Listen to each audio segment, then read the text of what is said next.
right now, teachers are rallying against the Oakland Unified School District to demand better pay and additional resources for both teachers and students. Let's listen in. Last 48 hours talking almost exclusively with OEA leadership away from the table about the one topic while the rest of our bargaining teams were idle. While we agree with most of the underlying principles in the common good, there are many other ways to collaborate with OEA in this area. We would have preferred to spend the last 2 days focused on how best to reach an agreement to retain our educators. OEA's vision of the common good is about us, the district, attempting to singularly solve complex societal realities, such as homelessness, that go far beyond the scope of what public schools can and should do alone. Their proposal is filled with issues that we all agree are essential but require partnership. As a nationally recognized full-service community school district, we have established a track record of prioritizing the full and holistic interest and needs of our students, families, and educators. This is in part what makes OUSD special. Education is the cornerstone of our society that opens up endless possibilities for our students and transforms the communities where we collectively exist. Every child who grows up through OUSD graduates and continues to shine after they leave our schools is how I define our common good. I know that as a district, we have not always delivered on that promise. Nonetheless, as a former teacher and union organizer myself, I have a crystal clear vision guided by our strategic plan for the district. The first priority for OUSD is to be grounded in academic excellence and student well-being. We see a reality where our educators are not only personally compelled, but compensated competitively to remain in Oakland. OUSD needs to stay grounded and in excellence of our 250 students taking today's advanced placement statistics and seminar exams. OUSD stands for educating our students to be civically engaged and actively shaping the future leaders of the next generation so that they can continue to solve some of the complex problems that we have now: homelessness, environmental justice.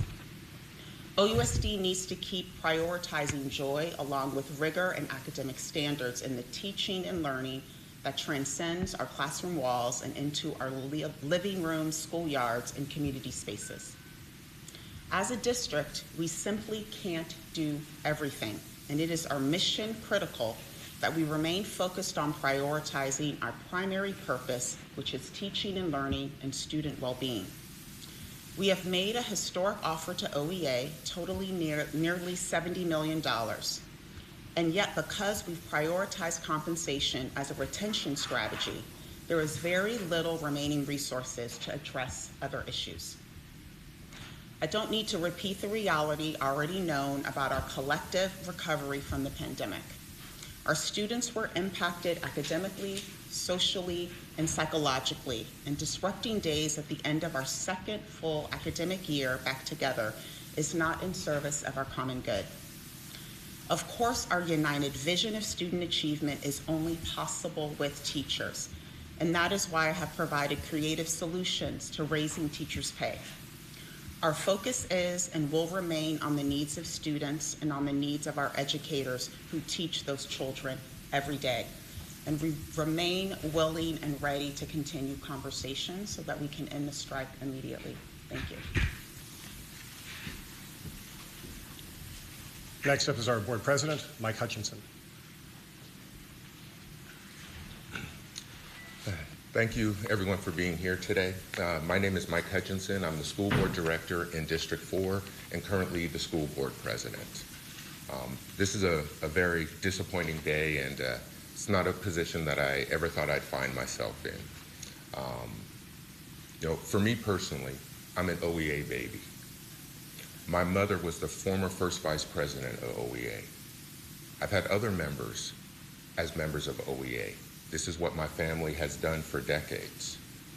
I was proudly elected in 2020 with unanimous endorsement from OEA. We now serve on a school board where 5 of the 6 school board directors were endorsed and heavily supported by OEA. We've been negotiating for months, and for over a week, we've been negotiating every day. We want to continue negotiating. We don't want a strike. But they've left the table and they've broken off discussions, not us. It's very disappointing to me when it felt like we were really having movement towards an agreement, that this is where we find ourselves now. Like the superintendent mentioned, yesterday, there was direct negotiations between OUSD leadership and OEA leadership. And both County Superintendent Castro and State Superintendent Thurman visited bargaining this week. So when I see messages that claim that OUSD has not been bargaining, has not shown up at the table, that is incorrect. We are in a very difficult situation though now because negotiations have been broken off. I'm proud of the work our bargaining team has done to put this offer on the table. And the only way we can come back or have an agreement is if we come back to the table. I'm sorry to the community that our schools and our lives are being disrupted in this sort of way. I encourage everyone to look at the proposals that have been listed publicly that the district has been making. They're listed on both the district website and OEA's website. And just lastly, when it comes to some of the common good items, these are items that we as a city and as a school district believe in all of these things. I'm proud that I was the co-sponsor of the Reparations for Black Students resolution that the school board passed in 2021. I'm proud to author and help pass a resolution in January that ended school closures in OUSD. Many of these items are things that we've all worked on together, and I would love to continue partnering with teachers and the teachers union to bring those things about. But we have an opportunity for a historic contract here in Oakland. And again, the only way we can settle a contract is if everyone comes back to the table and we're able to continue negotiations. I want to stress for the community especially, we have been negotiating every day. To claim that we have negotiated in bad faith is incorrect. To say that we were not at the table the last 2 days is incorrect. And so we are in a tough situation, and it's dependent on everyone coming to the table so we can negotiate and come to an agreement on a contract that will benefit our teachers and OUSD going forward. Thank you. Thank you. So now we're going to open it up to about 15 minutes worth of questions. So please fire away. And we've got, just beyond President Hutchinson and the superintendent, we also have Tara Gard, our head of talent, and Janine Lindsay, who is our head of labor relations, here ready to answer questions. Yes, ma'am. Yeah, I'm wondering if you could clarify. I think you said that for the last 2 days that you haven't been negotiating salaries. It's been about the common good items. Is that right? Can you just clarify what you were saying about the last 2 days of negotiation? So we have been following the direction given to us by our board, which was initially to prioritize compensation. So any conversations outside of compensation has been a separate issue. We've been spending time doing that because OEA has articulated very clearly that that was a priority to them. And so that is one of the reasons why we've been spending so much time in that particular area for the last 48 hours. Aaron Baldassare here from PGED. Some of the union leadership have said that they haven't received a comprehensive contract in writing. Could you respond to that? What has been provided in writing? Sure. I'll have our Director of Labor, Janine Lindsay. She will provide that response. Thank you. Go ahead and spell your name, please. Jenie Lindsay, Lindsey. And what was your question? Some of the union leadership has claimed that they haven't received a comprehensive proposal in writing. So I'm just wondering if you could explain what has been provided in writing in terms of both the salary but also the common good proposals. Sure. So first of all, our proposals are on our website. And it is true that during the negotiation process, there's a point where you talk conceptual to try to get to closer together. But we have provided written proposals. Their definition of comprehensive may include some other items that are not currently in the contract. So comprehensive proposals, the district has continued to negotiate in good faith on all items in the contract that are required to be collectively bargained. I guess it depends on what their definition of comprehensive, and I can specifically say, as our superintendent named, there is a set of proposals that is very important to OEA, and we all have similar values, and I believe that this is deeply rooted in their passion to see improvements not only in the school district but also in the city. And but our resources can only go so far, and some things are not required of the district to negotiate. And so we have prioritized the items that are required and are in our collective bargaining agreement. Did any of the items in that written proposal that you said you provided include anything on the common good list, or was it exclusively about compensation? So definitely not exclusively about compensation. We found opportunities to weave in some of the values that are deeply rooted in the common good. For instance, sort of prioritizing schools with resources consistent with our Black reparations policy. Those things were we were able to negotiate. So there's a through line in terms of the overlap between some of the items that are contractual and the values that are there. The school board president, or not school board president, the OEA president told us this morning that the school board has failed to give their chief negotiator the authority to bargain with us. Would you comment on that? Yes. So one of the things when it comes to negotiating this contract is there are items within the scope of the contract that we as a district are mandated to negotiate, usually compensation and work conditions. There are items that are outside of the scope of the contract of what we are required to negotiate. The school board has not authorized negotiators to go outside of that scope. That authorization was made previously in the fall by a previous school board, and there's not been a vote to change that. So what we have done is we are always willing to meet and talk with our teachers or all of our bargaining partners, especially over these ideas that we all care about. But as a district, it's a different thing for us to codify that language in a contract with one of our bargaining units. And so there has been no authorization to go outside of the mandated scope of a contract. What's included in the scope? It's a long legal definition, but basically what we would consider in the scope of a contract, and it's largely compensation and work conditions. So what's All not right, considered? yeah, please. What's not considered in the scope that the teachers want? Janine, you want to take?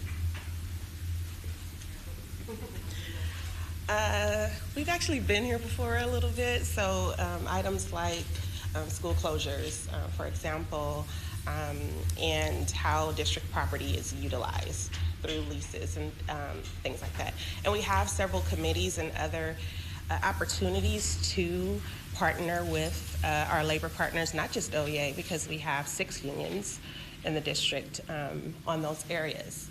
But the collective bargaining agreement does not currently include those items. Is that one of the sticking points, that issue that you just mentioned, school closures and utilizing school buildings? Yes, and all of the proposals are on the website, including that item. So we've spent a lot of time just outside of the table, not at the negotiations table, but just talking through that and trying to find ways to work together. It also has to do with shared governance.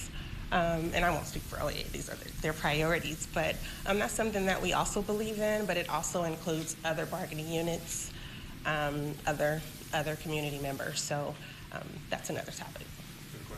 Yeah, so we also spoke to the union this morning. They say that what's being proposed is only for teachers who are certified, and that also includes that teachers have to work more per week, 2 hours more per week. So that means 66% of the membership that colleges, nurses, and whatnot would not be eligible for a pay raise. Can you comment on that? I will say that our initial compensation proposal was very narrowly tailored to incentivize retention. And so that proposal did incentivize retention in a way that did not include all members. So if you had to be tenured, you had to be in the district for 3 years. So that excluded a number of their members. OEA made it very clear that that would not be something they would accept. It had to prioritize the lowest paid. We took a lot of time to meet them somewhere on that issue, and we've now changed our proposal so that issue is not present in our current proposal. All OEA members will receive a 10% raise under that proposal. All teachers will receive at least 13% and at the max 23% as our superintendent chair. I just want to go back to the question of the comprehensive package. So I've heard from the rest this morning that they were not informed, for example, of the nurses package that's communicated to the community. So I just want to put a finer point on that. What exactly did they receive? What numbers did they not receive? And will they be receiving something that's more comprehensive soon? Sure. So they did receive something in paper last night, as well as electronically last night. So I just want to clarify that. I understand that it's been said that they didn't. I just have to say that they did. And it's posted on our website now. And it is the product of a lot of hours together and working through numbers, the median salary in the county, special education issues.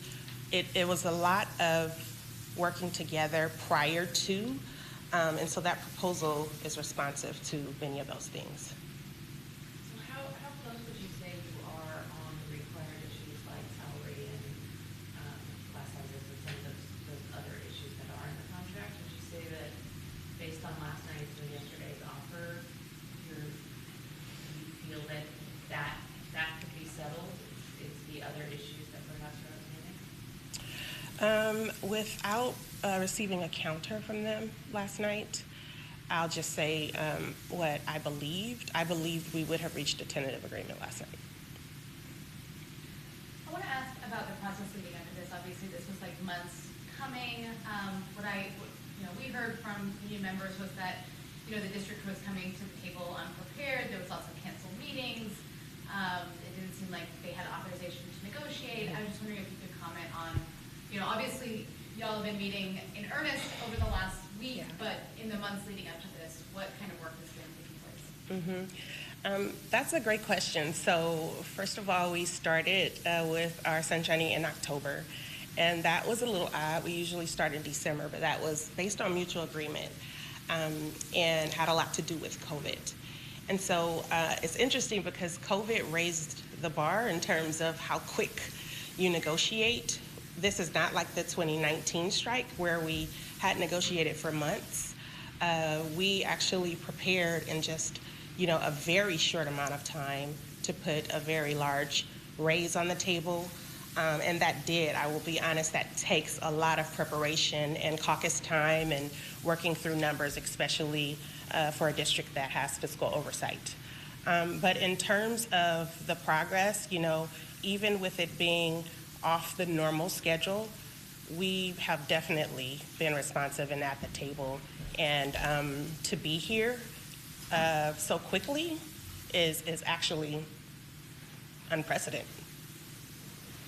To be able to even be this close to an agreement over just 6 months. And I actually think that comes from lots of practice due to COVID negotiations. Hope I answered your question. Any other questions from back? One. Any other questions? In the meantime, I do have a question. If a lot of the kind of conflict is centered around those common good proposals, and the district has already stated because you have increased salary, that doesn't leave a lot of wiggle room. Is there any other forward progress to be made from the district side, any kind of compensation on those common good proposals that you guys are looking to make? Well, we'll definitely operate within our authority, and we'll definitely continue to explore ways within our authority. And we're ready to do that at any time. I'll also just add, in addition, which gets to Ms. Lindsay's point in terms of having other tables outside of the bargaining table. When we get to the common good, whether it's taking an issue like environmental justice, right, taking an issue like Black corporations, taking an issue like homelessness, right, there are opportunities to think innovatively around ways that the district can partner with the city, around the ways that the district and the union can have some advocacy, right, to reimagine legislation at the state level. So we want to be able to lever all the different ways that we can work together. That is one of the values. Yes, there's tension at the table. There actually has continued to be conversations. I do think both sides actually want to reach an agreement, and both sides have values. Both sides are trying to stick to those values, but we remain willing to communicate, because I do think compromise is at the heart of what we have to do. I know that's what our students, that's what our families. And so for some of these more complex issues, we're going to have other discussions, because it's going to take far more than just the district to really have some serious solutions. Can you talk about what resources are available for students during this time? So I know that the schools are open. In the past, there's been solidarity schools, libraries or rec centers. So we've been in partnership with the city, and based on, as you know, the city also has limitations. They are going through a very massive financial situation themselves, but they are still providing the support that they have in terms of their park and recreation centers and staffing. And are you going to have a mediator? One at a time, please. Yes. Sorry. You guys say retaining teachers has been a priority. That's not something that came up this week. That was an issue back in October. How come it took so long to expand the depth to include all teachers, not just certified teachers at the beginning, number one, and number two, what about funding? It's our last question, by the way. How will you have money for this? Because funding has always been the issue. Well, I'll answer that question, and then I'll have our Director of Labor answer the other one. So budget is always about priorities and adjustments, period, right? So there's always limited funding. We have said it is actually in our local control accountability plan, that's LCAP. One of our goals is actually retention. So what does that mean? That means that we're actually prioritizing, meaning there are some things we're not going to do, because we know that retention is key to us reaching our other goals. So it means that part of what the board is going to have to do year after year, we know this is a $70 million investment. There are going to be adjustments, right, that we have to make so that we can maintain solvency and make sure that we're prioritizing what's most important. And for your other questions, hold on, Ms. Lindsay, so she can answer the other part of your question. Question was? If retention is the key factor here, that should have been an issue back in October when the contract expired. But initially, you guys were just looking at raises for certified teachers. Now you've expanded to include all teachers. Why did it take so long to expand it when that's, according to you guys, the priority to you? Sure, that's a great question. So first of all, our proposal always included all teachers, all OEA. It did include a higher increase for those who remained in the district and were certificated, and provided the opportunity for teachers to have increases along the way. But to answer your question, the way that the budget development process works for school districts is not very specifically aligned to the way that the state's budget works. So there's a lot of holds and stalls for new information from the state around funding, and there's a lot of adjustments that has to be made based on that. Our Board of Education took action, to ensure that we're able to, not just for OEA, but for all of our employees, provide raises. So this year in particular, because we started earlier than usually, it's particularly off from the budget adjustment process. So I will say that what was initially put on the table, we were able to increase that even further once more information came from the state and adjustments were made internally. Thank you all. Appreciate you.